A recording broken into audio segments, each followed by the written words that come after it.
in the glamorous world of penthouse suites and champagne toasts. Scandal waits just around the corner. Meet Ethan Hayes, a self-made millionaire with a lavish lifestyle that seems as flawless as a polished diamond. But behind closed doors, his once perfect marriage is about to unravel in the most explosive way. Caught in a five-star hotel with his clandestine mistress, Ethan's carefully built empire of secrets crumbles overnight. His furious wife charges into the scene, vowing to drag them both to court that very day. Get ready for a whirlwind of betrayal, legal showdowns, and shocking twists that will leave you speechless. Ethan Hayes was the kind of man who appeared on the cover of Forbes magazine. Immaculate suit, salt and pepper hair brushed back with meticulous care, an easy smile that hinted at confidence and power. In interviews, he often recounted how he rose from a working-class background in Chicago to become the owner of Hayes Dynamics, a tech conglomerate valued at over $5 billion.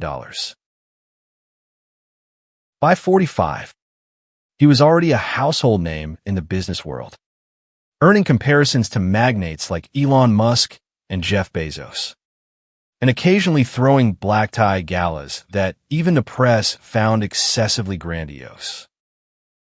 To the outside world, Ethan's marriage to Olivia Abbott Hayes was as solid as the empire he had built. They married in a ceremony reminiscent of royal weddings. Olivia wore a crystal-beaded gown flown in from Paris, and paparazzi lined the gates of the estate, capturing each triumphant romantic moment. Over the next decade, the Hayeses made frequent appearances on red carpets, donated generously to charitable causes, and posed for the social pages of magazines that praised their fairy tale union. Behind those glossy pages, however, the marriage had grown stale.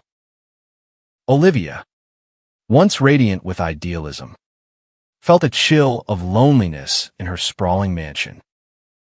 She noticed how Ethan's enthusiasm for their life together faded with every new business deal that drew him away. Her suspicions about his fidelity started innocently, a lipstick stain on his collar that clearly wasn't hers, mysterious late-night phone calls, and the occasional whiff of perfume Olivia didn't own. But Olivia had been raised in a high-society family that prized composure and reputation. She played the part of the gracious wife at social functions, never letting her fury break that polished facade.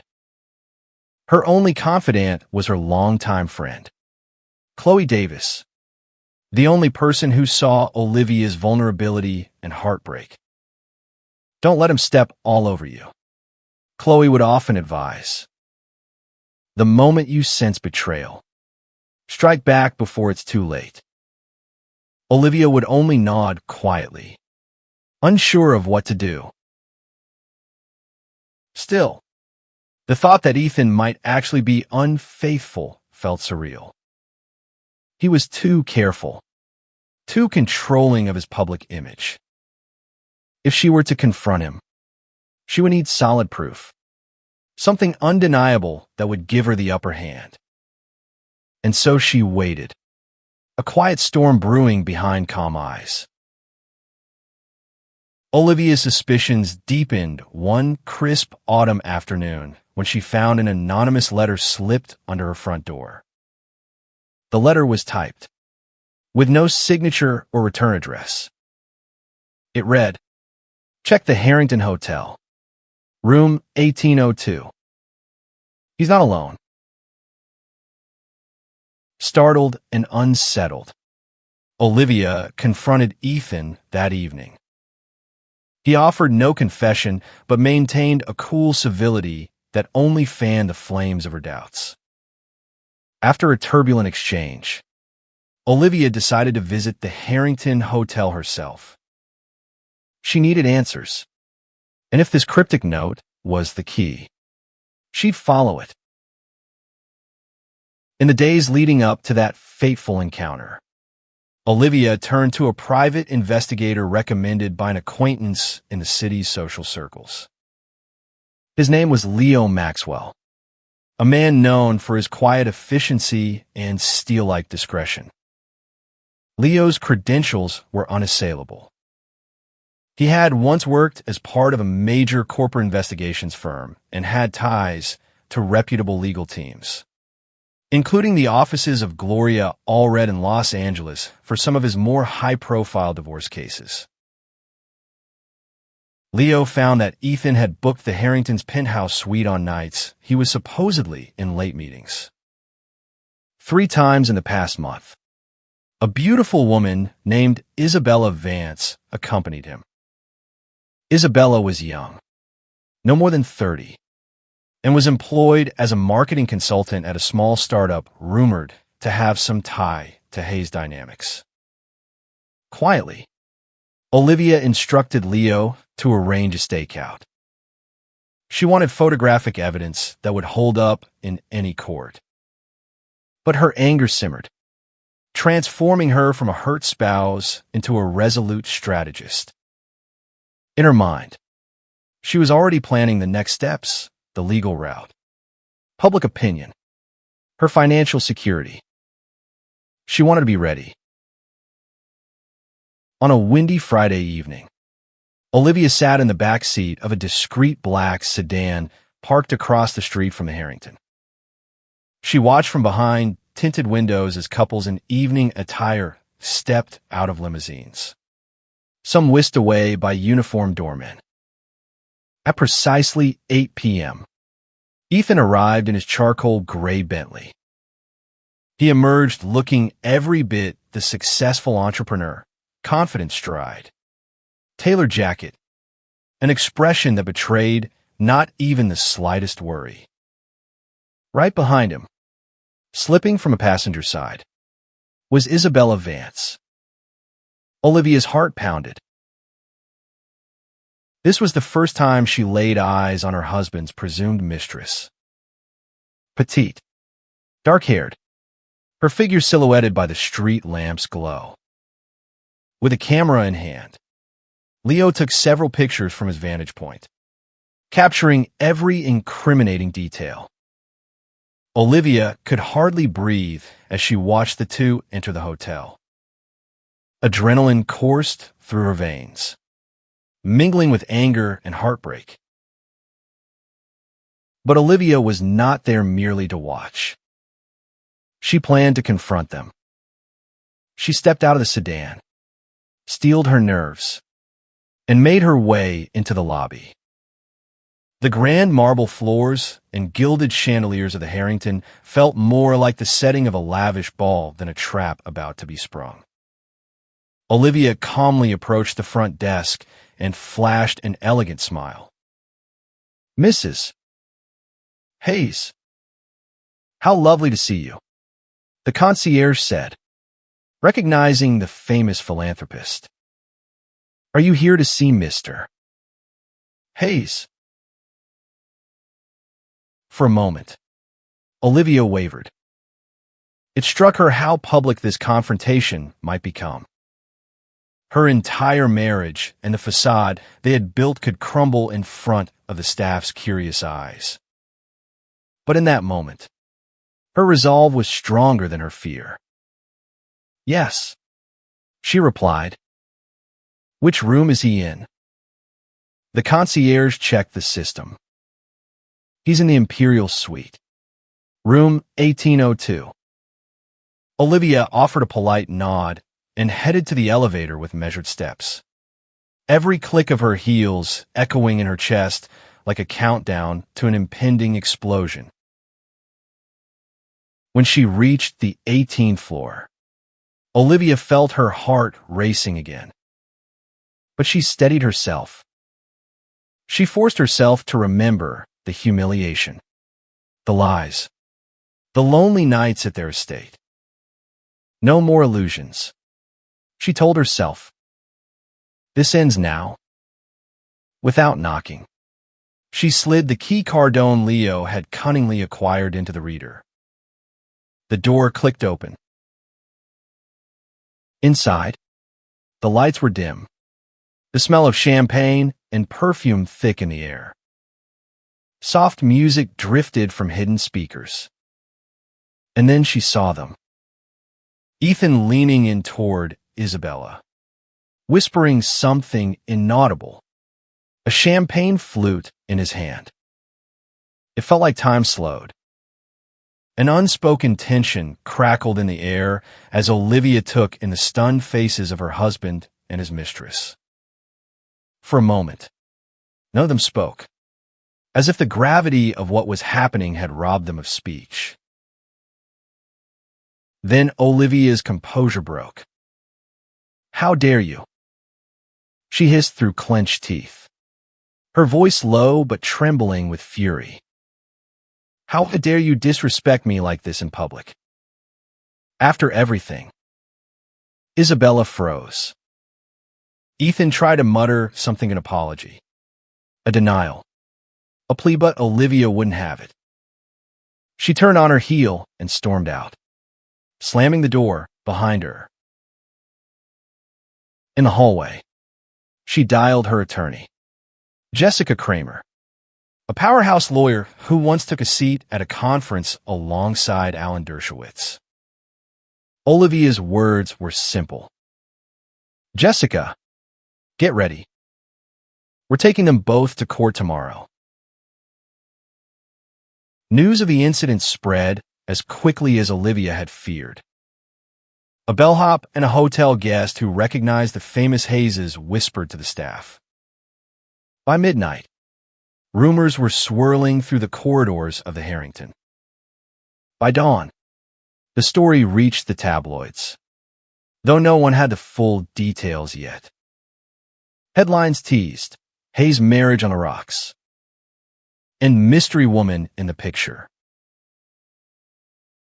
Meanwhile, Olivia spent the night seething in her attorney's office, sifting through evidence Leo provided, photographs, phone records, suspicious financial statements. Her goal wasn't just to humiliate Ethan. She wanted to secure her future and make a statement. If Ethan thought he could treat her like a disposable accessory, he was about to learn how wrong he was. Jessica Kramer was the perfect ally for this task. A middle-aged attorney with a pin-sharp gaze and a record of courtroom victories. Jessica rarely lost a case. She thrived on high-profile divorces where fortunes and reputations hung in the balance. We can file for divorce, name her as a co-respondent, and drag him into court for all he's worth. Jessica stated with calm precision, scanning the evidence. "But are you sure about doing this tomorrow?" Olivia's eyes glinted with a steely determination Jessica had never seen before.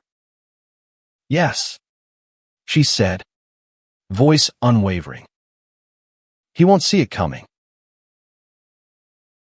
Meanwhile, in another part of the city, Ethan barely slept.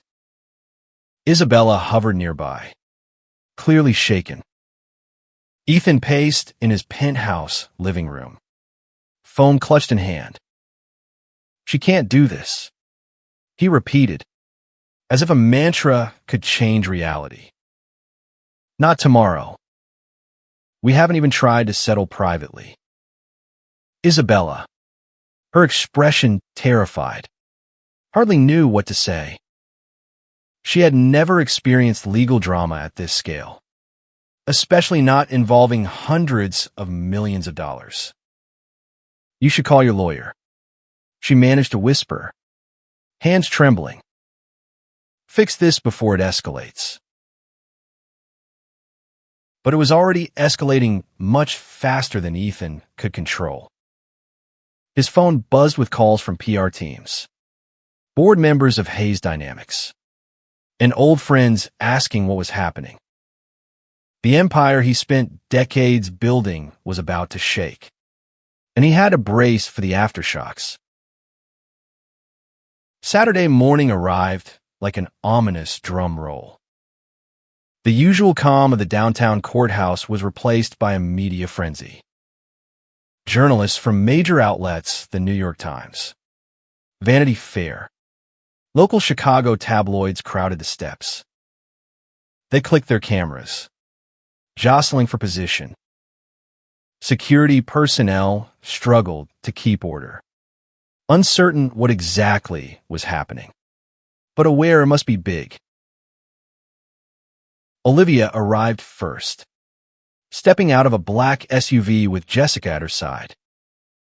She wore a sleek, minimalist black dress and a pair of designer sunglasses that masked any hint of vulnerability. Microphones and cameras immediately assaulted her. "Mrs. Hayes, is it true you caught your husband in a hotel? Do you have any comment? Are you seeking a divorce?" She said nothing.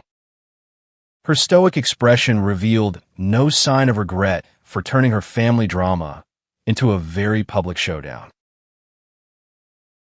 Moments later, Ethan and Isabella appeared, escorted by Ethan's personal attorney, Daniel Shapiro, a high-profile litigator known for his skill in deflecting blame.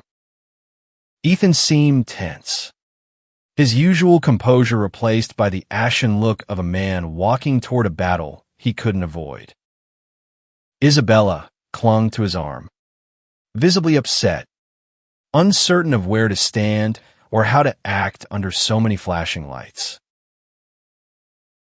Inside the courthouse, Olivia had filed a dual legal action, an immediate petition for divorce and a civil suit alleging emotional distress and harm to her reputation. The second action was almost unheard of in typical divorces. But Olivia wanted to make Isabella a direct party to the lawsuit, a dramatic move that signaled she wasn't merely going after spousal support.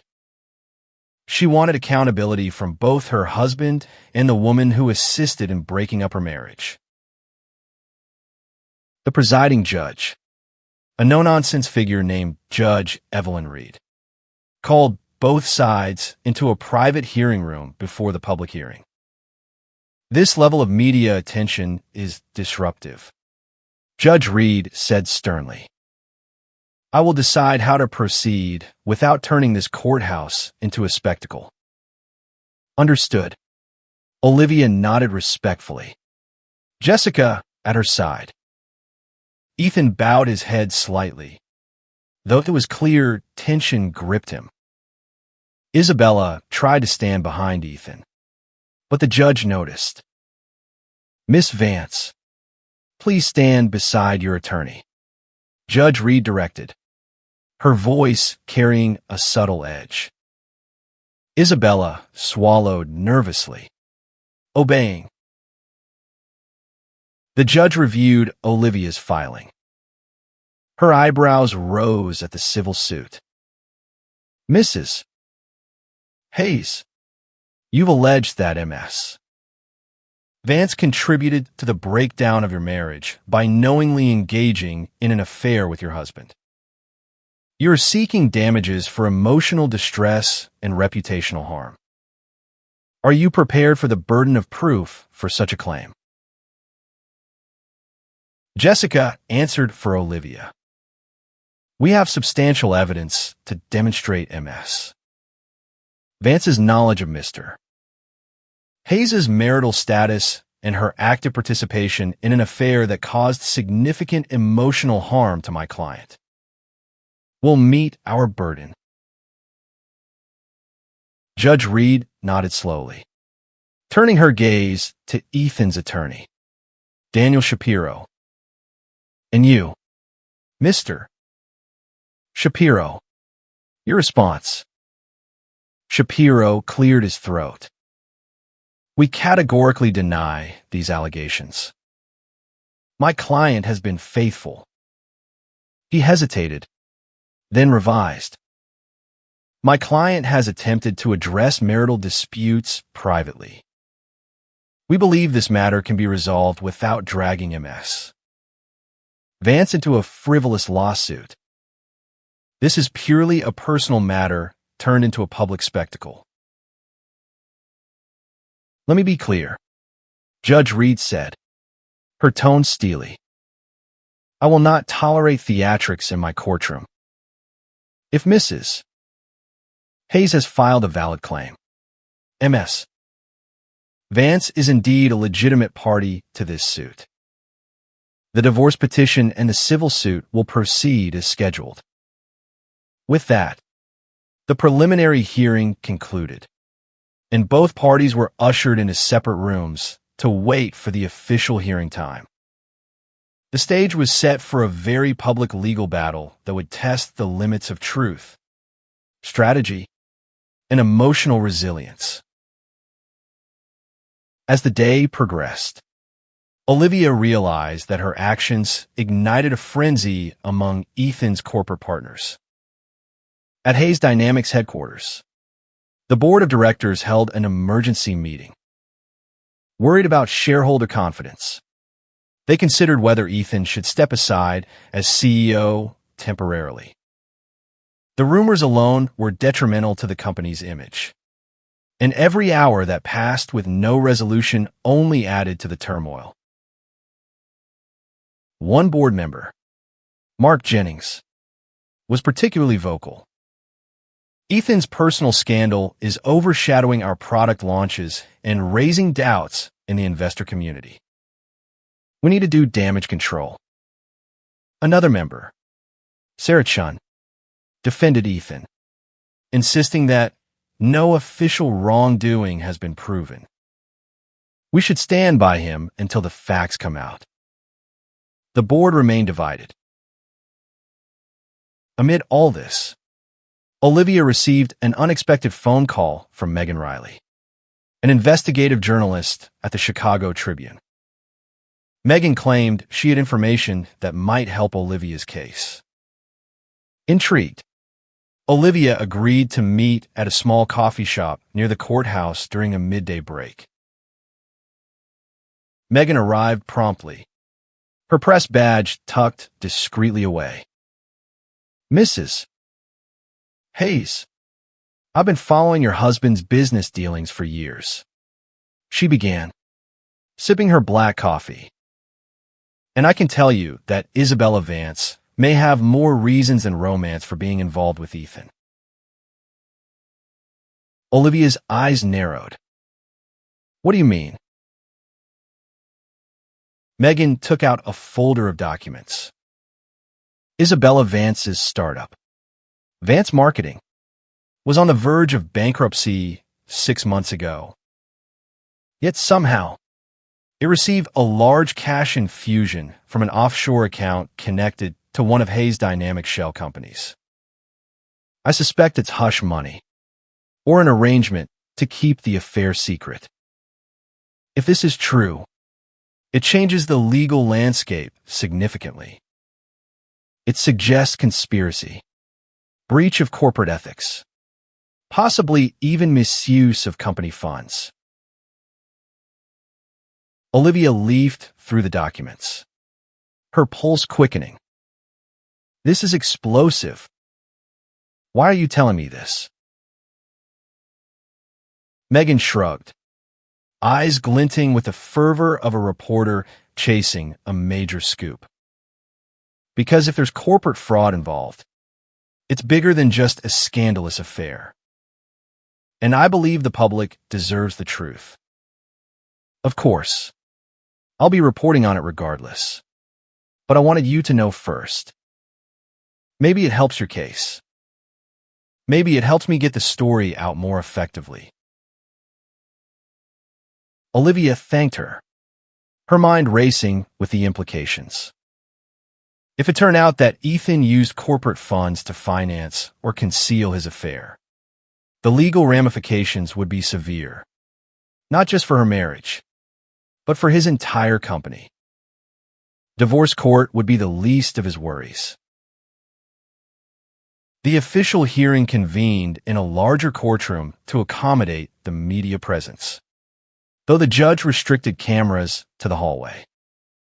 The tension was palpable, Olivia and Jessica sat at one table, Ethan and Daniel Shapiro at another, and Isabella sat behind them with her own attorney, Emily Park, fidgeting with a stack of legal documents.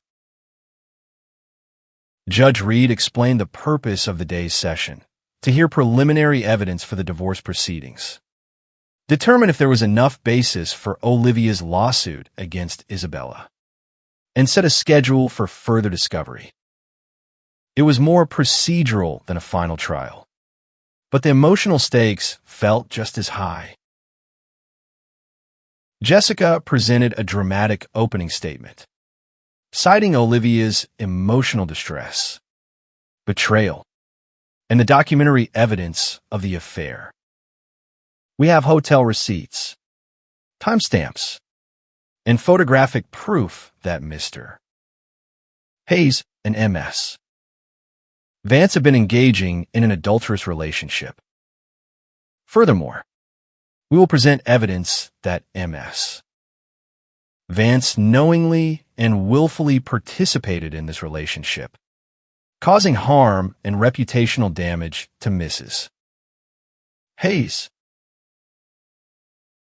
Shapiro countered with a calm but pointed rebuttal. We will show that the marriage was already in decline, and that Ms. Vance's involvement was not the sole cause of any emotional distress. Moreover, we intend to question the validity of the evidence and the motivations behind this lawsuit. It appears to be more about vengeance than justice. Isabella's attorney, Emily Park, a young but determined woman, added, "My client refutes any notion that she intentionally sought to harm Mrs. Hayes. She believed, based on Mr.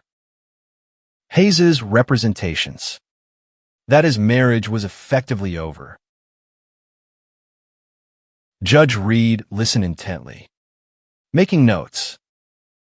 Then Jessica dropped Megan Riley's bombshell. "Your Honor, we have reason to believe there may be financial improprieties surrounding Ms. Vance's startup and Hayes dynamics. We request permission to conduct discovery into financial records that may confirm these allegations." A murmur rippled through the courtroom. Ethan shot Olivia a look of utter disbelief, as if he couldn't fathom how she could have uncovered this angle so quickly. Shapiro immediately objected, calling it a fishing expedition. Judge Reed rapped her gavel lightly. "Mr.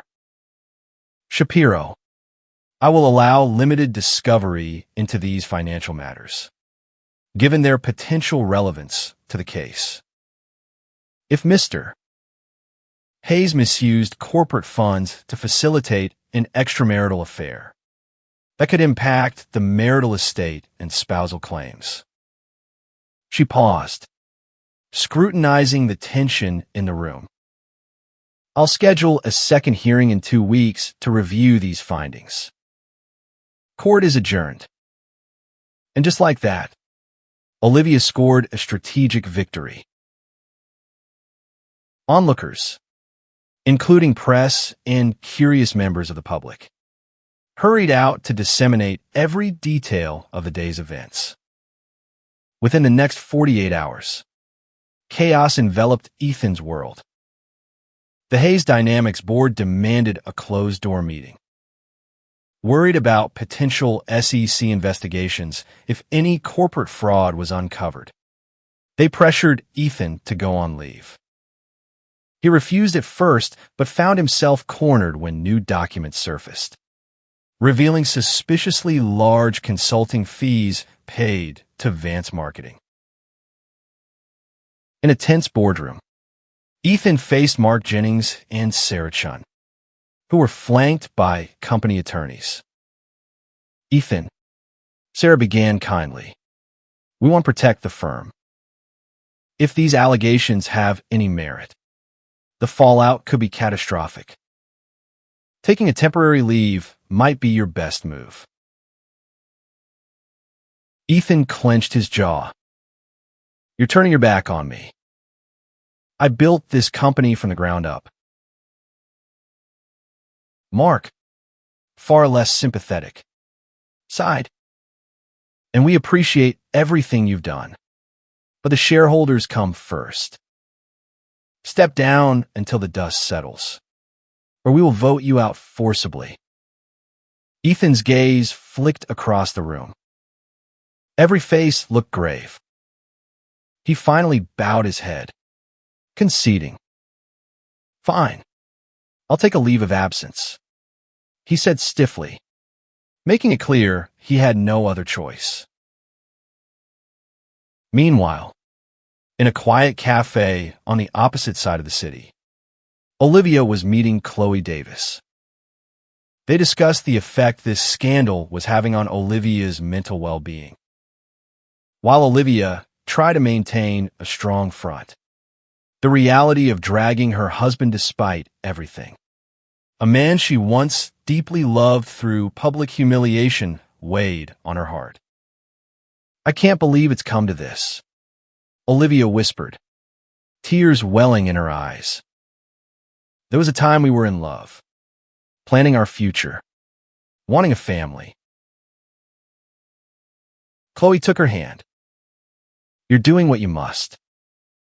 He betrayed you and used his power to hide it. Don't let guilt cloud your resolve. Across town, Isabella's life was unraveling. 2. Her reputation as a promising entrepreneur was tarnished by scandal. Investors withdrew funding from Vance Marketing, fearing legal entanglements. Paparazzi followed her everywhere, and hate messages filled her social media.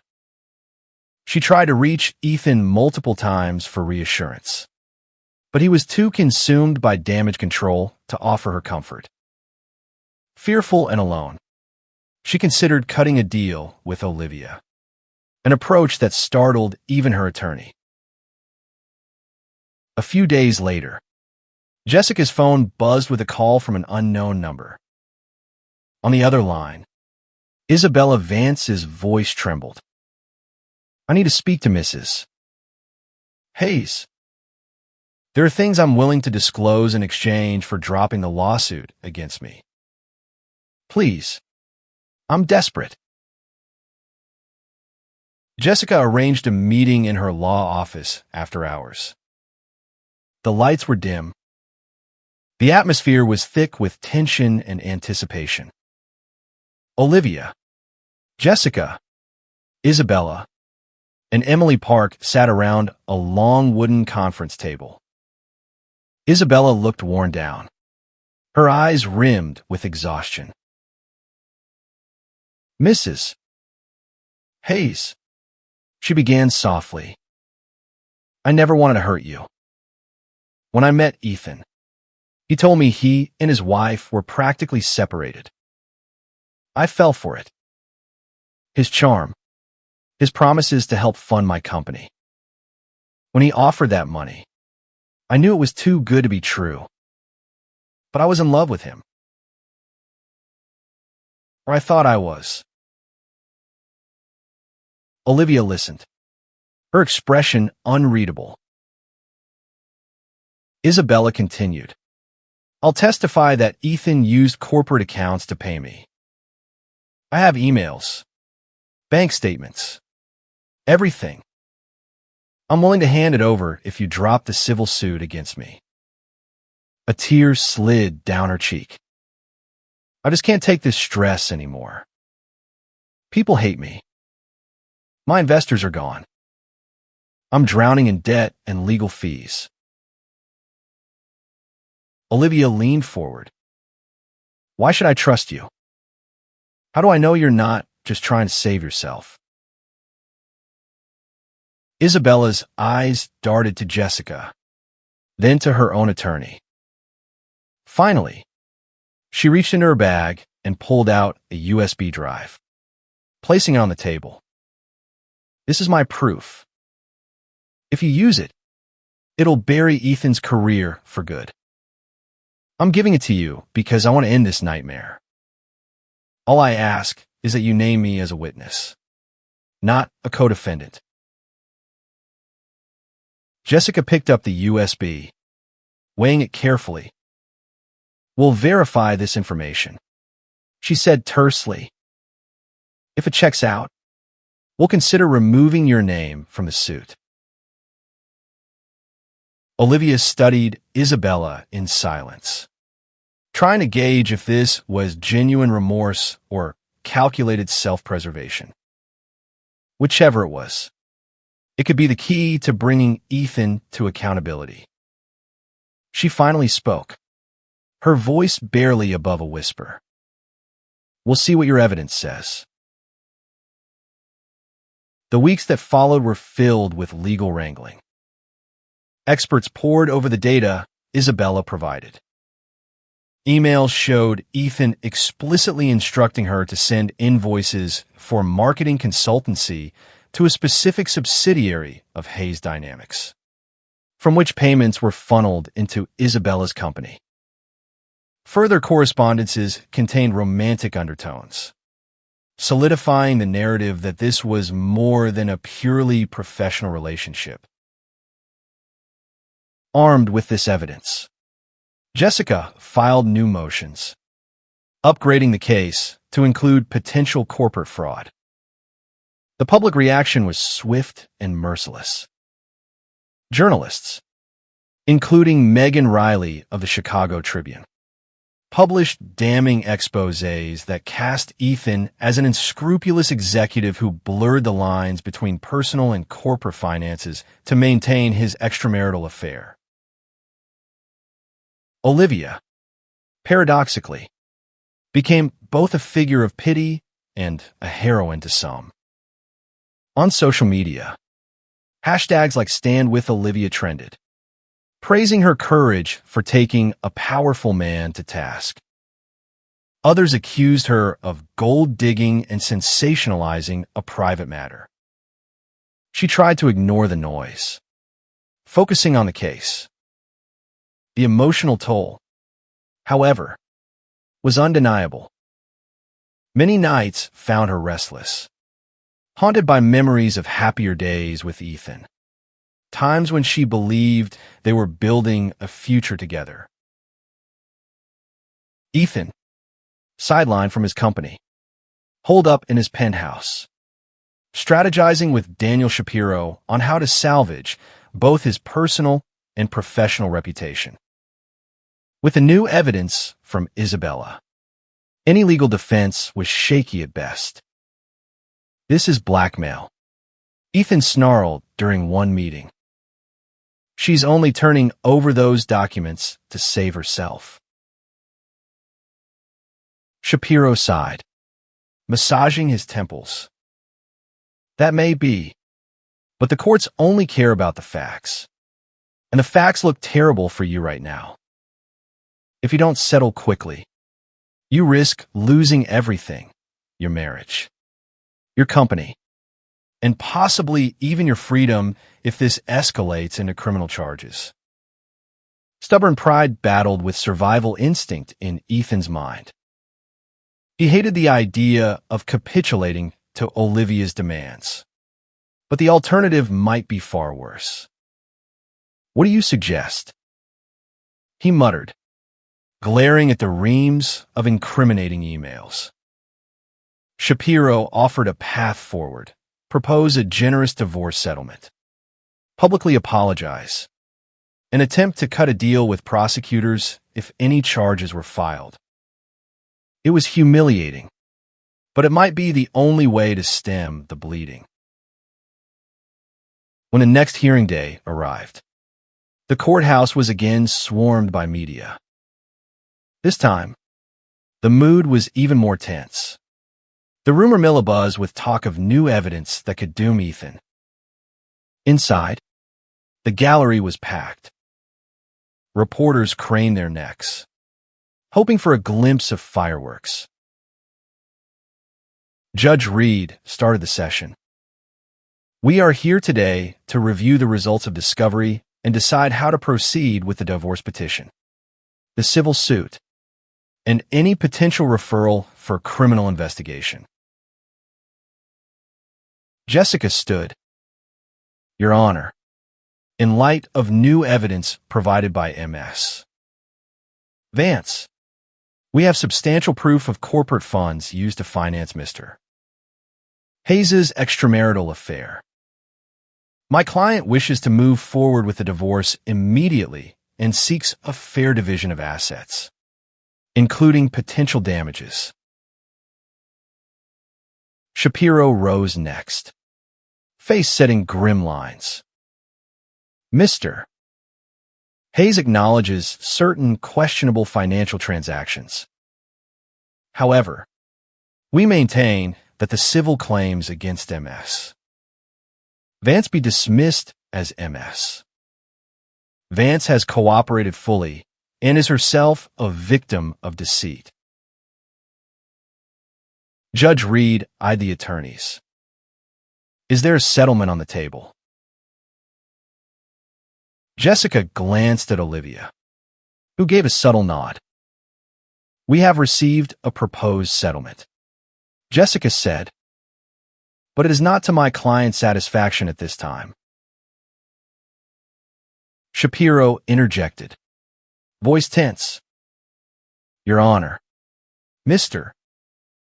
Hayes is offering a substantial package, $50 million in immediate assets, the marital home, and full spousal support for 2 years. A hush fell over the courtroom. $50 million was no small figure. Olivia remained stoic, eyes locked on the judge.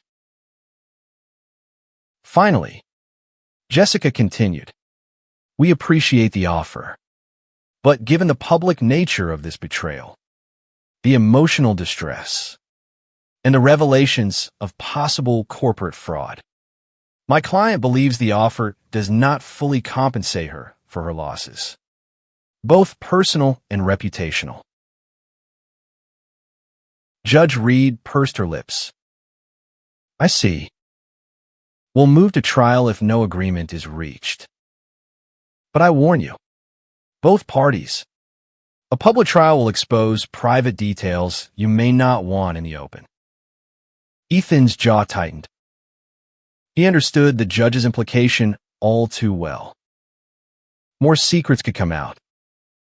Perhaps secrets even Olivia didn't know yet. That evening, Olivia experienced a moment she never anticipated, compassion for Isabella Vance. Over the weeks, she saw how much the young woman had lost money, reputation, opportunities. There was also the nagging thought that Isabella might have been manipulated by Ethan, the same way he manipulated Olivia with illusions of love. Late one night, Olivia asked Jessica to schedule a private meeting with Isabella again. They met in a small conference room. The tension significantly lower this time. I'm dropping the civil suit against you, Olivia said, to Isabella's visible relief. But I have one question. Why did you come forward with those emails and records? You could have tried to hide them. Isabella sighed, looking down at her hands. I got caught up in something I couldn't control. Ethan always said we'd be together, that he was leaving you, that the money was just to help me until he was free. But it was all lies, a way to keep me quiet. When I saw how serious you were, how fearless, I realized I'd be the scapegoat if I didn't protect myself. Olivia nodded slowly, absorbing Isabella's words. Ethan was never good at letting anyone else share the spotlight. She said softly, Thank you for telling me the truth. And for what it's worth, I'm sorry for what this has done to you, too. In the hallway after that meeting, Isabella called after Olivia. Mrs.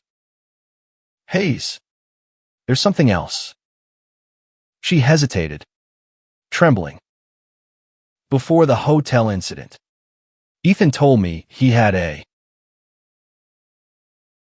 second phone. He mentioned he'd used it to text another woman. I don't have proof, but if that phone exists, there might be even more secrets. I just thought you should know. The idea that there could be yet another mistress or more hidden affairs made Olivia's head spin. The man she married seemed to have layered deception upon deception. But there was no time for shock. She was preparing for what could be the biggest trial of her life. Rain drizzled down the courthouse steps like a curtain of tension, each drop adding to the weight in Olivia's chest. The day of the final showdown had arrived, not with a bang, but with a grim, cold whisper from the clouds. Umbrellas clustered around the courthouse entrance as journalists, photographers, and curious onlookers jostled for position.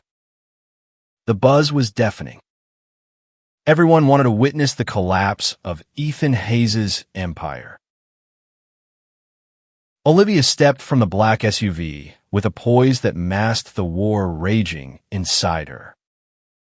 Dressed in a navy blue trench coat, her hair swept into a low chignon, she looked every bit the woman in control. But her palms were damp, her breath shallow. She wasn't just walking into court. She was walking into the final chapter of a life she had once believed would last forever. Inside, the courtroom buzzed like a live wire. The gallery was packed, corporate spectators, legal students, even former Hayes Dynamics employees, hoping to glean a glimpse of justice. Seated beside her powerhouse attorney, Jessica Kramer, Olivia inhaled deeply as the bailiff called the court to order. Judge Evelyn Reed presided with her signature no-nonsense expression. Today, we will hear final testimonies and review evidence to determine the division of marital assets, the validity of the civil suit, and whether referral for corporate investigation is warranted. Are all parties ready to proceed? Yes, Your Honor, Jessica said firmly. Olivia took the stand first. Under Jessica's guidance, she spoke with raw, quiet strength. She painted a vivid picture of her early years with Ethan, how they built a life, celebrated triumphs, and weathered failures. And then she pivoted, her voice cracking only slightly, as she described the loneliness, the suspicion, the betrayal in room 1802 of the Harrington Hotel. It wasn't just the affair, she told the court, eyes glossy but fierce. It was the complete erasure of the woman who stood beside him for years. He didn't just cheat on me. He tried to erase me. Jessica nodded slowly, drawing the courtroom deeper into the emotional core. And what did it feel like when you learned that company funds were being funneled to facilitate this affair? It was like learning the ground beneath my feet had never been solid. Olivia whispered. The marriage, the trust, even the company. It was all a facade. Then came the moment everyone anticipated, the introduction of evidence from the second phone messages. Secret payments. Encrypted emails. It wasn't just Isabella. There were flirtations with other women. Coded language. Payment promises. Travel arrangements. The court didn't have full names, but the patterns were damning. When Ethan was called to the stand, he looked visibly diminished. The man who once dominated boardrooms now shifted nervously in his chair, his tailored suit seeming to hang looser on his frame. Daniel Shapiro did his best to humanize him. Mr. Hayes was under significant pressure.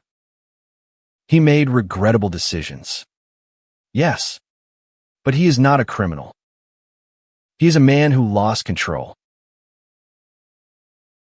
Under cross-examination, however, Jessica exposed the cracks. Ethan struggled to explain the payments, especially those that couldn't be tied to any legitimate business service. When asked about the second phone, he stammered. It was for privacy. He muttered, I needed to separate personal and professional. You mean to separate your lies from your obligations? Jessica countered sharply. The courtroom held its breath. Then came the final blow. Isabella Vance's recorded testimony, previously submitted to the court, was played aloud. In it, she detailed how Ethan had instructed her on how to submit invoices to shell companies. He said it was the only way we could keep our arrangement private. Her voice echoed in the courtroom. I didn't realize how deep it all ran until it was too late. Judge Reed called a recess to allow both legal teams to confer. The mood shifted rapidly. Buzzing whispers, hurried scribbles from reporters. In the private conference room, Ethan was pale, sweaty, and visibly shaken. I want to end this, he said, finally looking Olivia in the eyes for the first time in weeks. I'll give you more. Just end it before it gets worse. Olivia didn't flinch. She turned to Jessica. Make it ironclad. Hours later, the courtroom was called back into session. Jessica stood with the final declaration. Your Honor, we have reached a comprehensive settlement agreement. Mr. Hayes will transfer $100 million in liquid assets, $50 million in Hayes Dynamic stock, and the marital estate to my client. He will also issue a public apology and agree to cooperate with any regulatory investigations. Shapiro rose to confirm. The terms are accepted. Judge Reed nodded solemnly. The court approves. The divorce is hereby finalized. A hush spread through the courtroom. Olivia sat motionless for a beat, then exhaled as if releasing a weight that had been crushing her for years. Her marriage was over, but so was the deception. She walked out of the courtroom, not just with wealth, but with dignity intact, her head held high. Behind her, Ethan Hayes remained seated, staring blankly at the polished wood of the courtroom bench. He had built an empire on image, but in the end, it was his character that failed him. Word of the settlement echoed through the courthouse like a storm rolling across a silent valley. The buzz in the hallways was instant. Reporters dashed out to break the story. Camera crews scrambled for position, and social media lit up with speculation. The numbers were staggering: $100 million in liquid assets, $50 million in stock, and full ownership of the marital estate. It was one of the largest divorce settlements in Illinois history, and it was over in a matter of hours. Olivia sat quietly as Judge Reed finalized the paperwork. The gavel struck once, sharply, sealing the end of her marriage to Ethan Hayes. A decade of shared history, wealth, and heartbreak concluded with one sentence: The divorce is granted. Outside the courtroom, flashes from camera bulbs blinked like lightning. Olivia stepped forward, flanked by Jessica Kramer, her armor of calm still intact. The press surged, shouting questions. Mrs. Hayes, how do you feel about the settlement? Will you be pressing charges? Was it worth the public exposure?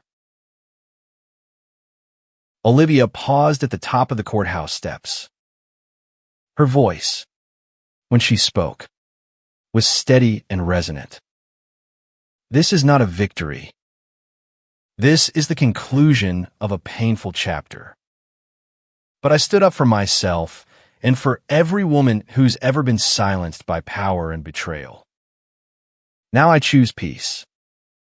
Then she turned and walked away, leaving reporters shouting behind her, their voices swallowed by the clicking of heels and thunderclouds gathering in the distance. Inside, Ethan remained seated in the courtroom, slumped in a chair that seemed suddenly too large for him. His attorney, Daniel Shapiro, whispered something he didn't hear. His thoughts were consumed by what he had just lost, his marriage, his reputation, and the company he'd built from the ground up. The settlement had not just dented his fortune. It had shattered the illusion of control he once clung to. As part of the settlement, Ethan agreed to cooperate with any regulatory investigations. With the financial records Olivia now had, it was only a matter of time before Hayes Dynamics would come under formal review. The board had already voted to suspend him indefinitely as CEO. His fall from grace was no longer speculation. It was reality. Isabella Vance, sitting quietly at the back of the room, had watched the proceedings unfold with a mix of dread and relief. She was officially removed from the civil suit, but the damage to her name was irreversible. Her business was defunct. Her investors had fled, and the online harassment had not ceased. She slipped out of the courthouse unnoticed, head down, scarf wrapped tightly around her face. That evening, Olivia returned to the estate alone. The house felt cavernous, now more a museum of broken promises than a home. It was hers. She walked through each room in silence, taking in the portraits, the polished floors, the memories etched into corners she used to overlook. In the master bedroom, she found herself staring at the empty bed, recalling all the nights she had laid there alone while Ethan claimed to be working late. She did not cry. Instead, she opened the French doors to the balcony, breathed in the cool night air, and allowed herself the smallest, quietest smile. It was over. Not just the legal battle, but the constant waiting, the emotional exile, the slow erosion of her self-worth. Now she could rebuild. In the days that followed, Olivia's life took on a new rhythm. She avoided interviews, ignoring offers from talk shows and reality TV producers eager to capitalize on her story. Instead, she focused on something that had long been neglected, herself. She hired a financial advisor and began planning charitable initiatives, a scholarship fund for young women in law, grant for small businesses owned by women of color, and a crisis shelter for women experiencing emotional abuse. At a press fundraiser weeks later, she stood on stage, a portrait of composed resilience. My story is not unique, she told the crowd. Millions of women experience betrayal, deception, and emotional devastation without the cameras. The courtrooms, or the settlements. I want to use what I've endured to make sure others don't feel as alone as I once did. The audience gave her a standing ovation. Meanwhile, Ethan faced a much darker aftermath. Regulatory agencies launched a full inquiry into Hayes' dynamics. Anonymous tips, likely sparked by Isabellas' documentation, revealed years of financial mismanagement and creative accounting. His assets were frozen, and subpoenas began piling up. His private penthouse became a prison of seclusion, his phone eerily silent, his allies scarce. He issued a public apology on social media, ghostwritten by PR specialists, but it did little to stem the tide of public opinion. The man once hailed as a visionary entrepreneur was now a symbol of arrogance, deception, and downfall. As for Isabella, she quietly left Chicago.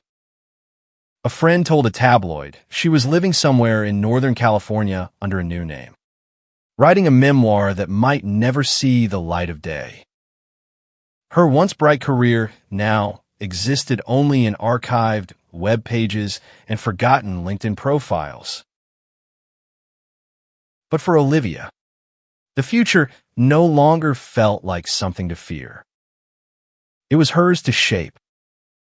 She wasn't just the woman who took down Ethan Hayes. She was the woman who stood back up. The media firestorm surrounding Ethan Hayes' fall from grace didn't fade. It only evolved in the weeks following the court's dramatic ruling.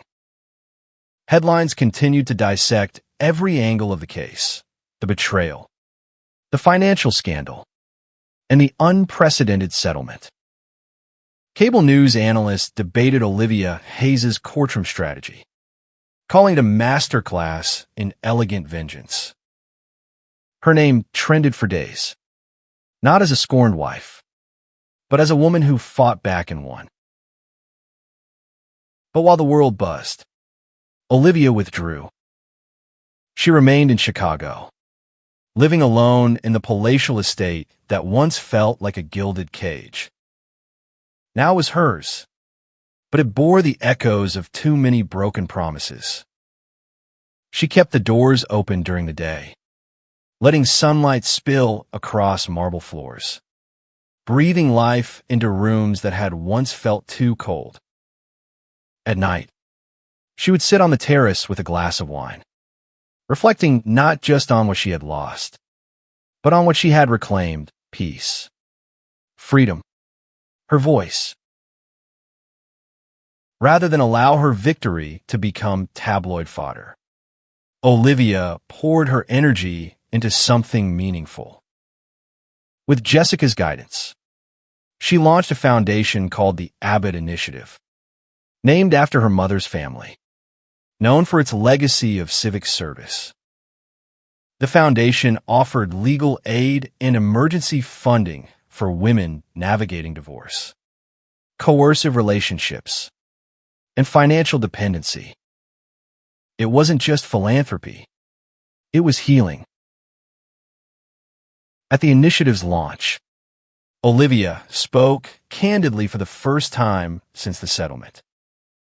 "I never imagined I'd be standing here, not as a wife or socialite, but as a survivor and an advocate," she said.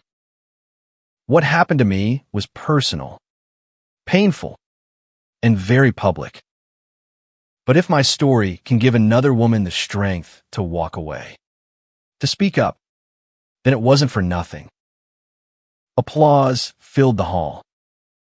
For the first time in a long while, Olivia smiled, not out of politeness, but from a place of genuine pride. Elsewhere in the city, Ethan Hayes was unraveling. Once at the helm of a $5 billion empire, he now found himself exiled from the very boardroom he built. The Securities and Exchange Commission had formally opened a case investigating whether Ethan misused company funds for personal gain. Vance Marketing, the startup run by Isabella Vance, had been dissolved. Several shell corporations linked to Ethan were under audit. Bank accounts were frozen. Depositions loomed. He had lost not only his company, but his reputation. Ethan tried to maintain appearances. He hired a new PR team.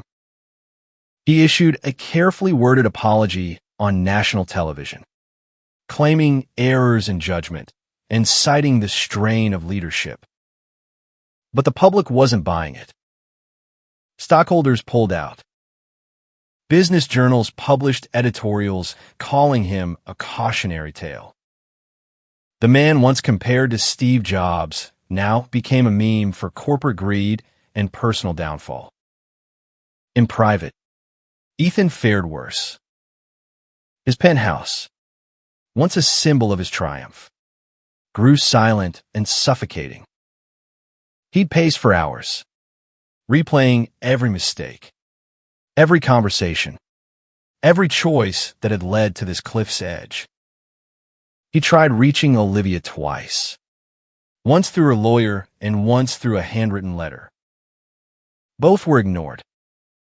He understood, and it hurt. Isabella Vance, too, had vanished from the spotlight.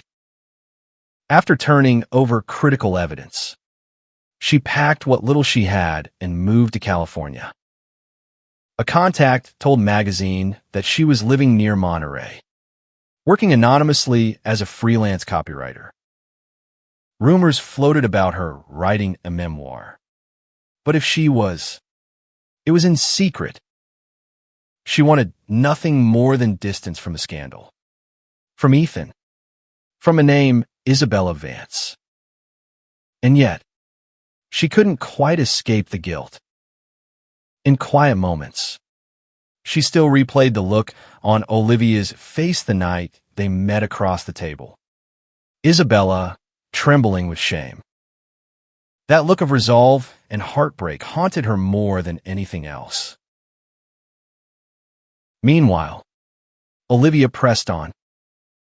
She redecorated the estate, stripping away the cold opulence Ethan once prized. She filled it with warm light, vibrant art, and open space. She hosted book clubs, charity dinners, and mentorship circles for young women entering law. Each gathering became a testament to resilience. Chloe Davis, her loyal friend through it all, remained her closest confidant.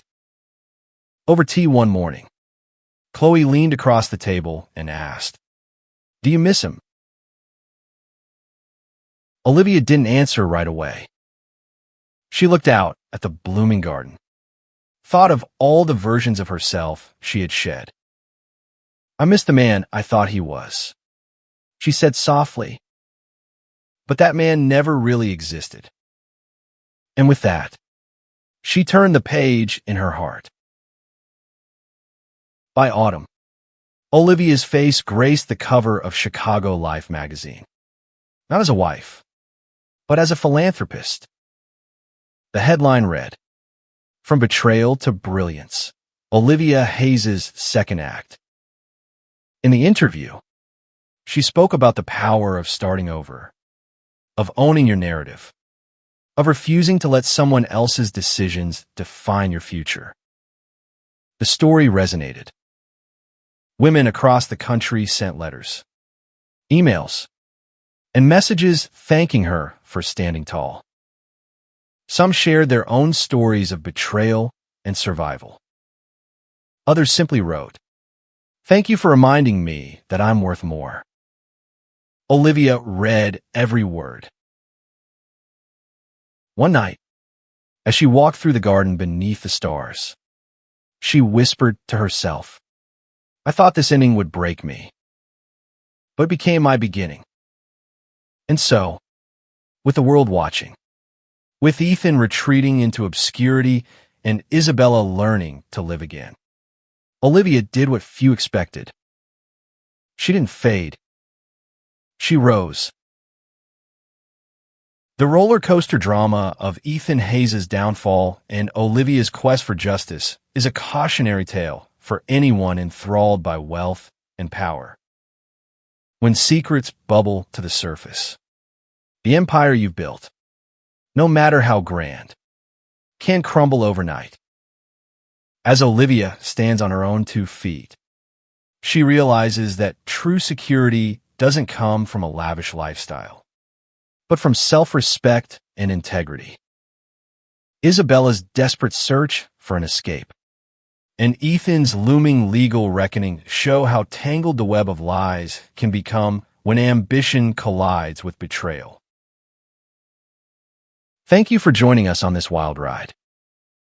If you enjoyed this story, please like this video, share it with friends who love a good drama, and most importantly, hit that subscribe button and ring the notification bell so you never miss out on our next thrilling tale.